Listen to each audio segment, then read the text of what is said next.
Okay, hey everybody. Being loved and being a resource, right?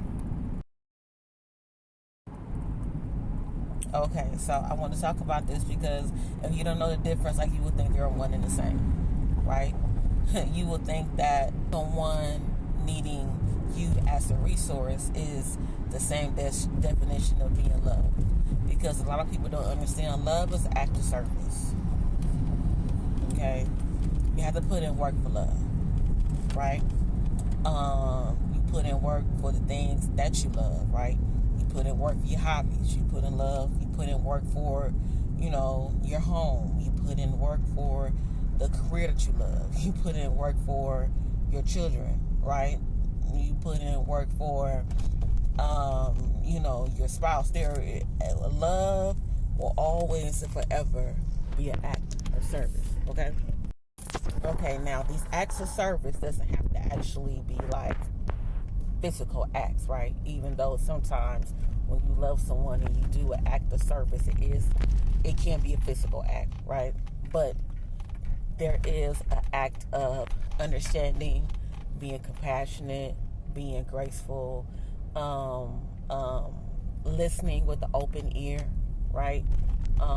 Being compassionate, having space of freedom for this thing to be exactly how it is in your life when the things that you love, right? It's just certain things, certain acts of services, certain things that you will do when you are in the frequency of loving or loving something, right?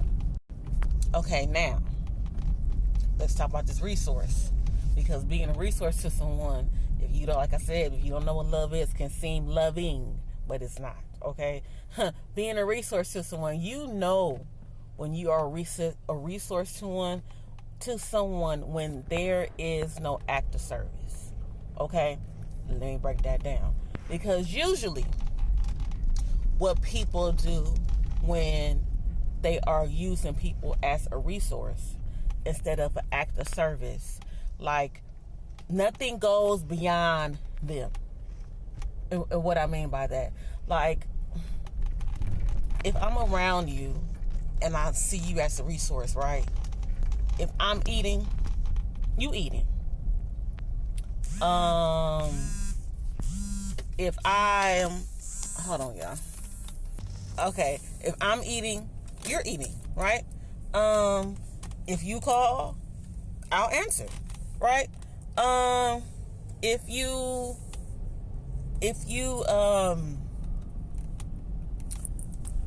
say you need, minuscule things, I'll give it to you, right?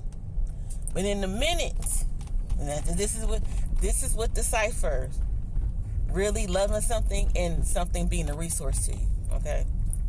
In the minute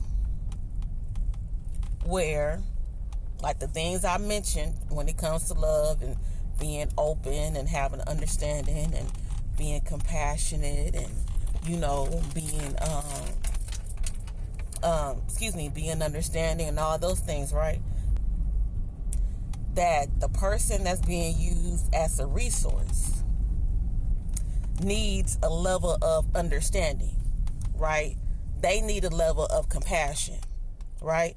Like they need a level of someone being there for them. They need a level of act of service being poured into, because things didn't go right. Sometimes they had a mishap in their life. Something could have went wrong. They could have went left when they should have went right. Whatever this is, right? When that person who's being used as a resource needs to be serviced with the acts of love, it's going to be a problem. It's going to be a big fucking issue. But please understand that it's going to be an issue. What do you mean you need something? You are my resource. You're not supposed to need anything. You're just supposed to be standing in this place, and I can only give to you as much as I allow myself to give to you. But even in that sense, you're supposed to have everything in order. You're my resource. Okay? You're supposed to do everything right. You're my resource. You supposed to have all this stuff put together. You are my resource. And understand, when people use you as a resource, you might as well be like money in the bank. Right? So people will go and eat. They'll get the money out the bank. People, do little things to get the money out the bank. But once that money becomes short out that bank, once you need to pour a little bit more into that bank you thought was sitting there, right? You're going to have an issue. You're going to be like, well, wait a minute. No, I thought this was there. Wait. No. Because when I looked, I had $2,000 in there. Now I got $500 in there. What's the problem? I need my resources back. Okay? So when you're in the sense of someone, you're being a resource to someone, that's how they treat you. That's exactly how they treat you. Oh, what do you mean? Yesterday you had it all together. Today you need my help. Why do you need my help today? What's so different today? Please understand that. Please understand that. Because I know just sometimes being in close proximity to people, you believe that these people love you, right? You believe these people have the compassion and understanding to love you, or to be understanding, or to be compassionate like they are to the things that they love, to the people around them that that they show love to. The minute that happens and you are placed to be in a space where you are a resource, meaning you are not human. You are there for me to use you the way that I need to use you, because anything that's outside of me using you, anything that's outside of you being different, anything that's outside of you being where I need you to be because you're my resource, I have a problem, and I'm not giving it to you. I'm not giving you anything. What do you need? What do you mean you need my understanding? I know I was understanding to the last 5, 10, 100 people that came through my life that I love in my family, but you're my resource. I need something different from you. You can't get that from me. Understand what that is, y'all? Okay? Understand that is. Love is an act of service. You give compassion, you give understanding, you give grace to the things that you love, to people that you love. When you are in a sense, or you don't even know you're being used as a resource, you do not get that grace. You do not get that understanding. You do not get that compassion. You do not. Okay? Understand that. You have a good one.